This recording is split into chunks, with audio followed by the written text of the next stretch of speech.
How to change the TikTok region. Hey guys, welcome back to the channel. It is quite simple to change the TikTok region. So first and foremost, head over to your TikTok app. But before that, make sure you have updated the app to the latest version. You can check it by visiting the Play Store or App Store, search for TikTok, and if there's an update button, make sure to tap on it. Now that you have updated your app, head over to the application and log in. To launch the application, tap on the open button from the Play Store itself and it should now open the application. Now that this is done, tap on the profile icon on the bottom right and then on the three horizontal lines on the top right corner. Head over to settings and privacy and after that tap on account which is at the top.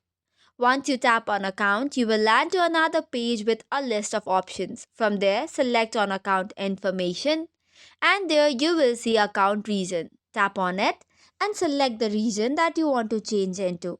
But here is a catch. TikTok requires you to be physically in the country or region where you are changing in order for the change to take effect.